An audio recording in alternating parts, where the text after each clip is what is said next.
নাৰায়ণ সিংহৰ মৃত্যু দিৱসভাগ শনিবাৰে পুৱাই তেজপুৰত প্ৰতিষ্ঠা কৰা তেখেতৰ প্ৰতিমূৰ্তিৰ পবিত্ৰ স্থলীত শ্ৰদ্ধাঞ্জলি অনুষ্ঠানভাগ সম্পন্ন হয়।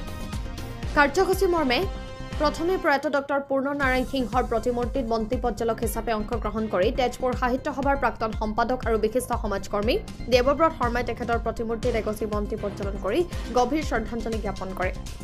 মাল্যৰ্পণ কৰি গভীৰ শ্ৰদ্ধাঞ্জলি জ্ঞাপন কৰে মহাজাতি 24 লাইভ আৰু কোচ ৰাজবংশী সন্মিলনৰ কাৰ্যকৰী সভাপতি ভোলা বৰাই। শ্ৰদ্ধাঞ্জলি অনুষ্ঠানভাগ আদৰি জ্যেষ্ঠ সাংবাদিক ৰবীন্দ্ৰ কুমাৰ বৰাই শিল্পী তথা কবি মহিধৰ ডেকাৰ ৰচিত সেই মহান তুমি পুণ্য যুগান্তৰ শীৰ্ষক কবিতা আবৃত্তিৰে তেজপুৰৰ পৰা ঋষি চেত্ৰীৰ ৰিপৰ্ট শোণিতপুৰ লাইভ। আমি ডক্টৰ পূৰ্ণ নাৰায়ণ সিংহদেৱক যেন অসমে আজি পাহৰি পেলাইছে তেনেকুৱাই লাগিছে।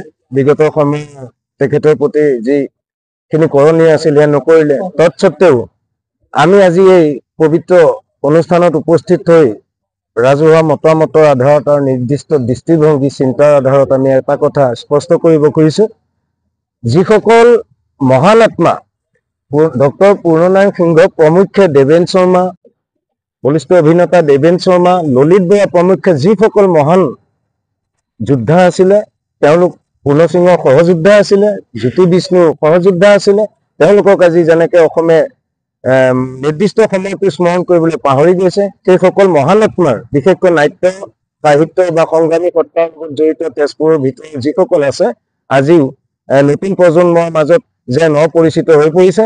এতিয়া নতুন প্ৰজন্মৰ মাজত তেওঁলোকক নতুনকৈ আকৌ পৰিচয় কৰি দিয়াৰ সময় আহি পৰিছে। সেয়ে আমি এইসকল মহান আত্মাৰ আমি প্ৰতিমূৰ্তি জেগাই জেগাই দেৱেন শৰ্মা, ললিত বৰা, পূৰ্ণ নাৰায়ণ সিংহ এইসকলৰ প্ৰতিমূৰ্তি আমি জেগাই জেগাই প্ৰতিষ্ঠা কৰিবলৈ আজি দৃঢ় সংকল্পবদ্ধ হৈছো। কোনো আগবাঢ়ি নাহিলে কিন্তু আমি পক্ষীৰাজ নাট্যগোষ্ঠীৰ একাংশ সহযোদ্ধাক লৈ এই যিখিনি সমাজৰ আধৰুৱা কাম হৈ আছে সেইখিনি আমি সম্পূৰ্ণ কৰিম। আৰু আমি এটা আজি এই মঞ্চতে কওঁ যে এইসকলৰ দিৱস